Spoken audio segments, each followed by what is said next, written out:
사도신경으로 신앙 고백 드림으로 새벽 예배 시작합니다. 전능하사 천지를 만드신 하나님 아버지를 내가 믿사오며 그 외아들 우리 주 예수 그리스도를 믿사오니 이는 성령으로 잉태하사 동정녀 마리아에게 나시고 본디오 빌라도에게 고난을 받으사 십자가에 못 박혀 죽으시고 장사한 지 사흘 만에 죽은 자 가운데서 다시 살아나시며 하늘에 오르사 전능하신 하나님 우편에 앉아 계시다가 저리로서 산자와 죽은 자를 심판하러 오시리라.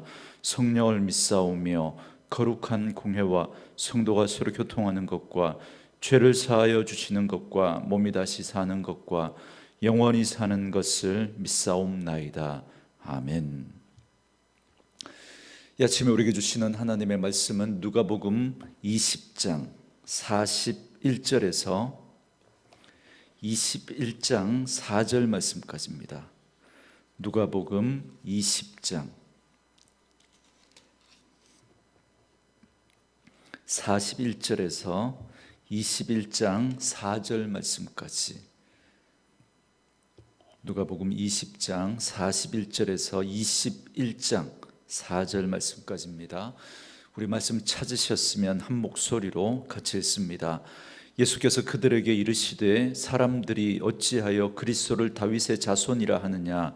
시편에 다윗이 친히 말하였으되 주께서 내 주께 이르시되 내가 네 원수를 네 발등상으로 삼을 때까지 내 우편에 앉았으리라 하셨도다 하였느니라. 그런즉 다윗이 그리스도를 주라 칭하였으니 어찌 그의 자손이 되겠느냐 하시니라. 모든 백성이 들을 때 예수께서 그 제자들에게 이르시되 긴 옷을 입고 다니는 것을 원하며 시장에서 문안받는 것과 회당의 높은 자리와 잔치의 윗자리를 좋아하는 서기관들을 삼가라. 그들은 과부의 가산을 삼키며 외식으로 길게 기도하니 그들이 더 엄중한 심판을 받으리라 하시니라. 예수께서 눈을 들어 부자들이 헌금함에 헌금 넣는 것을 보시고 또 어떤 가난한 과부가 2렙돈 넣는 것을 보시고 이르시되 내가 참으로 너희에게 말하노니 이 가난한 과부가 다른 모든 사람보다 많이 넣었도다. 저들은 그 풍족한 중에서 헌금을 넣었거니와 이 과부는 그 가난한 중에서 자기가 가지고 있는 생활비 전부를 넣었느니라 하시니라. 아멘. 오늘은 함께 읽으신 누가복음 20장 41절에서 21장 4절 말씀을 중심으로 서기관의 위선과 과부의 헌신이라고 하는 제목의 말씀으로 잠시 은혜를 나누겠습니다. 우리는 지난 금요일까지 누가복음 19장까지의 말씀을 함께 살펴봤습니다. 그때 예수님께서 드디어 나귀를 타시고 예루살렘에 입성하셔서 성전에서 장사하는 자들을 내쫓으시면서 성전을 정결케 하시고 날마다 성전에서 가르치셨다라는 것까지 살펴봤습니다. 그 후에 20장부터는 그렇게 예수님이 성전에 계시면서 있었던 일을 기록하고 있는데요. 그때 그 성전의 종교 지도자들이 예수님께 와서 연속해서 3가지 질문을 하면서 논쟁이 벌어지게 됩니다. 첫 번째 논쟁은 예수님의 권위의 출처에 대해서 물으면서 예수님의 권위에 대한 논쟁을 벌입니다. 그리고 두 번째로는 가이사에게 세금을 내는 것이 옳으냐라고 물으면서 로마에 대한 납세의 문제를 가지고 논쟁을 벌입니다. 그리고 세 번째로는 7 형제가 있는데 마지가 아내를 취한 후에 자식이 없어서 죽었기 때문에 둘째가 그 형수를 취했는데 둘째도 자식이 없이 죽고 셋째부터 마지막 7째까지 그 형수를 아내로 다 취했지만 자식이 없이 죽게 되었다는 겁니다. 여러분, 이건 있을 수도 없는 일이죠. 있을 수도 없는 그런 일을 가지고 질문을 던지면서 그러면 그렇게 7 형제가 다 그 여자를 아내로 취했는데 그러면 마지막 때에 부활 때 나중에 부활 때 그 여인은 누구의 아내가 되겠느냐라고 하면서 예수님에게 질문을 하면서 부활 문제를 가지고 논쟁을 벌입니다. 서기관들은 이 부활을 인정하지 않았었거든요. 당시 사두개인들은 그 부활을 인정하지 않았던 사람들이죠. 그래서 이걸 가지고 예수님을 함정에 빠뜨리려고 했던 겁니다. 그래서 이 세 가지 질문들은 다 사실은 그들이 궁금해서가 아니라 이 질문을 가지고 예수님을 시험에 빠뜨리고 그걸 가지고 공격하려고 했던 함정이었던 겁니다. 그러나 예수님은 그들의 의도와는 달리 도리어 본질을 꿰뚫는 질문을 그들에게 던지시기도 하고 답을 하시기도 하십니다. 그러면서 그들은 그 예수님의 질문과 예수님의 답에 아무 대답도 하지 못하고 침묵할 수밖에 없었습니다. 이제 오늘 본문의 말씀은 예수님께서 그 종교 지도자들에게 메시아의 권위에 대한 질문을 던지시고 외식하는 서기관들에게 심판의 경고를 하시는 내용의 말씀이 오늘 본문의 말씀인데요. 특별히 때마침 그 성전의 부자와 또 가난한 과부가 두 렙돈 헌금하는 것을 이렇게 보시면서 그 두 사람의 헌금을 비교하여 말씀하시면서 그들의 위선적인 종교 생활에 대해서 말씀하시는 그 내용이 바로 오늘 본문의 내용입니다. 여러분 말씀드린 것처럼 예수님은 부패한 종교 지도자들의 그 악의에 찬 질문을 다 받으셨습니다. 그러나 그들은 전혀 생각하지도 못했던 그 예수님의 지혜로운 대답을 듣고는 더 이상 할 말을 잃어버리게 됩니다. 그러나 그럼에도 불구하고 그들은 여전히 예수님을 메시아로 그리스도로 인정하지 않았습니다. 여기에 대해서 예수님은 시편 110편의 말씀을 인용하시면서 예수님께서 자신의 신분을 지금 밝히시고 계시는 내용이 지금 오늘 본문의 내용인 거죠. 그러니까 예수님은 자신을 메시아라는 겁니다. 그리스도라는 사실을 분명하게 말씀하고 있습니다. 여러분 시편 110편에 보면 다윗은 오실 그리스도를 향하여서 자신의 주라고 표현하는 내용이 이 110편에 나옵니다. 주께서 내 주께 이르시되 내가 네 원수를 네 발등상으로 삼을 때까지 내 우편에 앉았으리라 하고 이렇게 말씀하는 이 예언적인 내용이 여기 나오거든요. 여기서 주께서, 이 말은 여호와께서입니다. 여호와께서 내 주께, 여기서 내 주께는 그리스도께 말하죠. 그리스도께 이르되 내가 여호와가 네 원수, 그러니까 그리스도의 원수 사단을 말하죠. 사단을 네 발등상, 그리스도의 발등상으로 삼을 때까지 내 우편에, 그러니까 여호와의 우편에 앉았으리라, 이 말씀을 지금 하고 계신 겁니다. 그러니까 여기서 예수님은 다윗이 내 주라고 표현한 분이 바로 그리스도다라고 말씀하셨다는 걸 언급하고 있는 겁니다. 다윗이 주라고 한 메시아가 그러니까 어떻게 다윗의 자손이 될 수 있냐, 이 말인 거죠. 그러니까 유대인들은 선지자 나단이 다윗에게 전한 예언을 따라 그리스도가 다윗의 가문에서 다윗의 후손으로 나타날 것을 그들은 믿었고 기대했습니다. 그런데 어떻게 그 그리스도가 다윗에게 주가 되며 또 하나님 우편에 앉아 있을 수 있단 말이냐는 거죠. 어떻게 그럴 수 있냐는 거죠. 그러니까 다윗의 자손으로 오실 그리스도를 다윗이 어떻게 내 주라고 그렇게 칭할 수 있냐는 겁니다. 만약에 그렇다면 그리스도가 어떻게 다윗의 자손이 될 수 있냐는 거죠. 이건 말이 안 된다는 겁니다. 여러분 지금 예수님께서는 시편 110편에서 고백한 다윗의 고백을 가지고 지금 무슨 이야기를 하는 거냐면 예수님의 인성과 신성을 이야기하는 겁니다. 그러니까 예수님은 인성을 가지신 분이시면서 동시에 신성을 가지신 분이라는 사실을 지금 이야기하고 있는 거예요.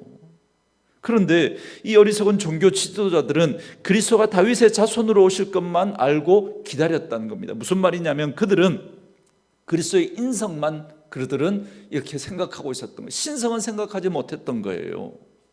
그러나 그리스도가 다윗의 자손이면서, 다시 말하면 인성을 가지신 분이면서 동시에 다윗이 주라고 부르셔야 하는 그 하나님의 아들로서 신성을 가진 존재다, 그런 분으로 오실 것이다 지금 말씀하고 있는데 거기에 대해서는 생각하지 못했던 거예요. 오직 인성만 생각한 거예요. 다윗의 후손으로만 올 것만. 그래서 지금 자기들 눈앞에 그 메시아가 그리스도가 오셨음에도 불구하고 그들은 여전히 예수님을 인정하지 않는 겁니다. 여러분, 성도는 우리는 진리를 따라 좁은 길을 가는 사람들이지 좁은 생각에 사로잡혀서 진리를 저버리는 사람이 되면 안 됩니다. 여러분, 오늘 이 말씀이 바로 우리에게 이걸 이야기해 주고 있는 거예요. 여러분, 우리의 이성과 우리의 이해와 우리의 그 수준으로 여러분 하나님을 다 이해하실 수 있겠습니까? 그러니 여러분, 믿음은 내 한계를 인정하고 하나님이 말씀하시면 그것이 하나님의 말씀이라면 내 생각과 맞지 않아도 그걸 그대로 나는 받아들이겠다라고 하는 그 태도를 가지고 있는 것이 여러분 믿음인 거예요. 그래서 믿음은 내 생각을 끄집어내고 하나님의 생각을 집어넣는 겁니다. 그렇지 못하니까 여러분, 당시의 종교 지도자들이라고 했던 그들이 그 자신의 그 편협한 그 생각 속에 맞지 않으니까, 이해되지 않으니까 밀어내버리는 거예요. 성경은 거듭거듭 그 메시아가 인성과 신성을 가진 그런 분으로 오실 것을 말씀하고 계신데, 그들은 그게 이해가 되지 않으니까 그 자신이 이해할 수 있었던 인성 그 부분만 인정하면서 기다리고 있으니까 맞지 않는 거예요. 맞지 않다고 진리를 밀어내버리고 있는 거예요. 오늘 우리들이 예수 믿으면서 그런 모습이 우리에게 없냐는 겁니다. 그래서 믿음의 가장 중요한 태도와 자세 중에 하나는 바로 내 생각을 끄집어내고 하나님의 생각을 집어넣는 것입니다. 저는 오늘 이 아침의 말씀으로 이 하루를 시작하는 저와 여러분들이 내 생각을 끄집어내고 하나님의 생각을 집어넣을 수 있는, 내 생각하고 맞지 않아도 하나님의 말씀이 우리에게 그렇다 말씀하시면 그 말씀 그대로 믿고 받아들이는 분들 될 수 있기를 주님의 이름으로 축원합니다. 이어서 45절에서 47절까지의 말씀을 보시면 예수님은 제자들에게 서기관들의 위선과 외식을 지적하는 말씀이 나옵니다. 서기관들은 대부분 바리새인들이었습니다. 그들은 율법의 수호자라고 자처했습니다. 그러니까 또 한편으로는 율법의 수호자다라고 하는 그 자부심이 너무 지나쳐서 굉장히 교만했던 사람들입니다. 그들은 자신을 누구나 알아볼 수 있도록 긴 옷을 치렁치렁 차려입고 다녔습니다. 그리고 시장에서 사람들에게 무난받는 걸 좋아했습니다. 그래서 회당의 높은 자리와 잔치 자리의 윗자리, 그러니까 상전에 앉는 걸 좋아했습니다. 그래서 제자들에게 이들이 하는 이런 짓을 삼가하라고 엄중하게 예수님께서 지금 경고하면서 말씀하고 있습니다.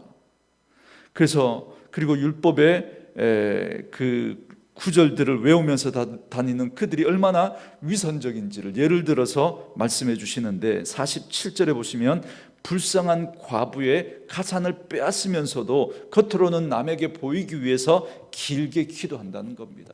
그 속에는 정말 온갖 탐심과 또 그런 것들이 가득하면서도 겉으로는 그렇지 않은 척 길게 기도하면서 자기가 굉장히 거룩하고 영적인 사람처럼 그렇게 보이려고 했다는 거죠.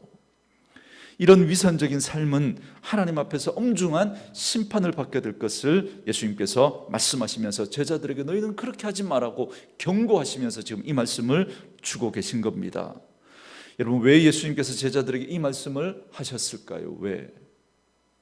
지금까지 예수님과 함께 다니면서 지금 제자들은 잔뜩 어깨에 뽕이 이렇게 지금 들어가 있는 그런 상태였습니다. 여러분, 방금 전까지만 해도 나귀를 타고 예루살렘에 입성하실 때 사람들은 그 겉옷을 벗어서 길에 깔고 종려나무 가지를 흔들면서 그렇게 호산나 외쳤던, 여러분, 그 일이 방금 전에 있었던 일이거든요. 그러면서 드디어 예수님께서 이제 뜻을 세울 때가 왔다고, 로마의 압제하에 있던 이 우리나라를 해방시키고 나라를 세울 것이라고 하는 그런 기대에 잔뜩 차 있었거든요. 그렇기 때문에 이 제자들도 역시 그 당시 교권주의자들처럼 선민의식과 함께 교만한 마음으로 자기가 예수님과 가장 가까이 했기 때문에 자신이 예수님 나라 세우면 가장 힘 있는 자리에 서서 그렇게 한 자리 차지할 걸 그렇게 기대하면서 잔뜩 부풀어 있었습니다. 그래서 그 제자들도 역시 그 당시 교권주의자들과 다르지 않을 수 있는 그런 교만에 빠질 수 있는 위험이 있었기 때문에 그렇습니다. 그렇기 때문에 이 말씀은 저와 같은 목회자, 그리고 교회에서 앞선 자리에 주목받는 자리에 있는 그런 분들이 들으셔야 하는 그런 말씀입니다. 깊이 이 말씀을 통해서 우리를 돌아보셔야 합니다. 큰 경고의 말씀인 거죠. 오늘 이 아침에 말씀으로 시작하는 저와 여러분에게 혹 그런 교만이 우리에게 없는지 돌아보는 이 아침 될 수 있기를 바랍니다. 이 말씀을 하시고 난 다음에 이제 주님은 잠시 눈을 돌려 성전의 헌금함을 바라보셨습니다. 그때 때마침 부자가 헌금하는 것과 가난한 과부가 헌금하는 것을 차례로 보시게 됩니다. 성전에서 헌금을 할 때 필요에 따라 헌금 명목과 그리고 액수를 기록해서 알 수 있게 했습니다. 그래서 주님은 부자가 헌금한 것과 그러니까 그 액수까지 다 아셨던 거죠. 그리고 이 과부가 2렙돈 이렇게 자신의 가진 모든 것 다 들여서 2렙돈 헌금하는 걸 보셨던 겁니다. 그런데 예수님은 가난한 과부가 방금 전에 헌금을 했던 그 헌금이 앞에 그 부자가 했던 그 헌금과 다른 모든 사람들이 했던 그 헌금보다 가장 많은 헌금을 했다고 그렇게 말씀을 하십니다. 사실 액면 그대로 보면 2렙돈의 가치는 너무나 보잘것없는 겁니다. 당시 유대의 화폐 중에 가장 이 낮은 단위가 이 한 데나리온, 노동자 하루 품삯의 그 데나리온입니다. 그런데 그 데나리온의 120분의 1 정도밖에 되지 않는 그 액수가 바로 2렙돈, 요즘으로 따지면 뭐 1,000원, 1,500원 뭐 그 정도 되는 그런 금액입니다. 그래서 그 당시 성전에서 헌금을 할 때 최소한 2렙돈 이상은 해야 한다라고 하는 게 여러분 이 일반적인 생각이었습니다. 그러니까 지금 이 가난한 과부는 성전에서 헌금을 할 수 있는 가장 최소한의 금액을 지금 헌금하고 있었던 겁니다. 아마 이러지 않았겠습니까? 이 과부가 성전에 이날도 아니고 다른 날도 성전에 아마 오고 했겠지만 이 2렙돈이 자기가 가진 게 2렙돈이 되지 못하니까 헌금을 하지 못하고 있었던 거예요. 그러다가 드디어 이렇게 2렙돈이 생기면서 드디어 성전에 와서 그걸 다 지금 드리고 있었던 거 아닐까요? 그 생각이 드는 거예요. 최소한 2렙돈은 해야 되니까 한 렙돈, 나는 지금 이 한 렙돈밖에 없는데 이거 헌금하려고 하니까 이건 드릴 수가 없는 거예요. 그래서 2렙돈이 생기자 기쁜 마음으로 주님 앞에 이제 드릴 수 있다고 하는 마음으로 그 2렙돈을 다 드렸던 건 아닐까 싶은 겁니다. 그런데 예수님은 어떻게 주님의 이 과부가 가장 많은 헌금을 했다고 말씀을 하시는 걸까요? 그 이유를 오늘 21장 1절부터 4절에서 이렇게 말씀하십니다. 과부의 가산을 삼키기까지 했던 저 부자들을 비롯한 종교 지도자들은 그 풍족한 중에 헌금을 했지만 그러나 과부는 가난한 중에 자기가 가지고 있는 전부를 하나님 앞에 드렸기 때문이다. 그렇게 말씀하십니다. 그래서 예수님은 이 두 사람의 헌금을 비교하시면서 제자들에게 허영과 위선과 외식에 사로잡혀서 그렇게 가면 안 된다라는 사실을 지금 경고하면서 말씀하고 계신 겁니다. 다시 말하면 드러나는 것에 너무 마음 빼앗기지 말고 자신의 삶의 중심을 그 하나님 앞에 드리며 살아가야 할 것을 말씀하고 계시는 겁니다. 사랑하는 성도 여러분, 누누이 말씀을 드리지만 사람은 드러난 모습과 결과를 봅니다. 그래서 누가 봐도 이 부자가 많이 헌금을 한 거죠. 누가 봐도. 그래서 사람들은 부자를 환영합니다. 그러나 예수님은 마음의 중심을 보시는 분이십니다. 그렇기 때문에 우리의 모든 믿음의 행위는 드러난 결과로, 드러난 행위를 가지고 함부로 평가할 수가 없는 것이죠. 그렇기 때문에 우리의 헌신은 그것이 무엇이든지 간에 많고 적음에 있지 않습니다. 그 마음의 중심을 드리느냐 드리지 않느냐의 문제인 거죠.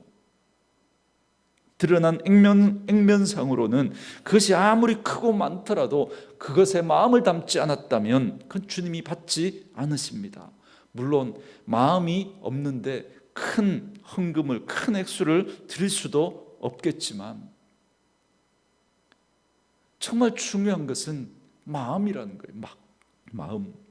예수님은 과부가 자신의 전부를 헌신한 것으로 지금 제자들에게 도전하고 있는 겁니다. 여러분, 이 사실을 오늘 이 아침에 한번 깊이 묵상해 보셨으면 좋겠습니다. 지금 과부의 이 가난을 동정해서 예수님께서 이 과부를 위로하려고, 격려하려고 지금 이렇게 이 말씀을 하시는 게 아닙니다.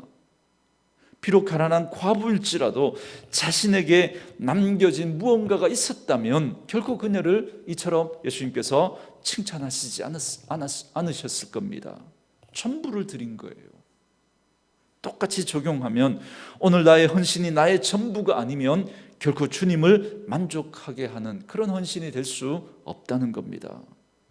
마음을 다하는 헌신만이 주께서 원하시는 헌신입니다. 여러분, 부담되시죠? 그런데 우리 주님은 그럴 만한 이유가 있는 분이십니다. 예수님은 그 마음을 우리에게 주시기 위해서 하늘 보좌를 버리고 이 땅에 오신 분입니다. 그래서 자신의 생명을 아낌없이 다 내어드리기까지, 우리를 위해서 죽기까지 그렇게 헌신하셨던 분이 바로 우리 주님이시기 때문에 그렇습니다. 그때 예수님은 그 마음을 다해 우리를 사랑하셨고, 그럴 뿐만 아니라 지금도 그 마음을 다해 하나님 우편 보좌에서 우리를 위해서 기도하고 계신 분이 바로 우리 주님이시기 때문에 그렇습니다. 그렇기 때문에 우리가 그 주님을 위해서 우리의 전부를 다 드려도 아깝지 않을 이유가 되는 줄 믿습니다.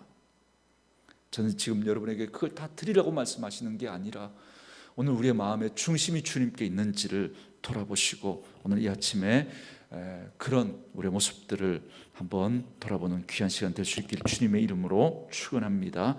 오늘 주신 말씀을 생각하면서 이 찬양 들으시면서 묵상하시고 기도하는 시간 갖겠습니다.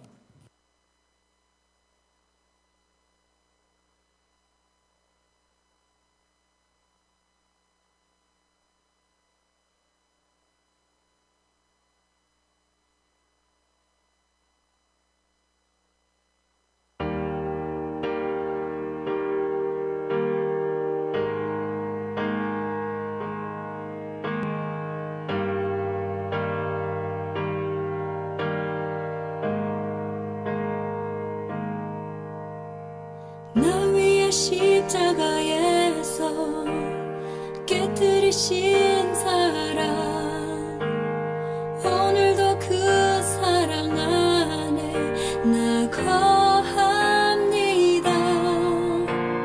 주님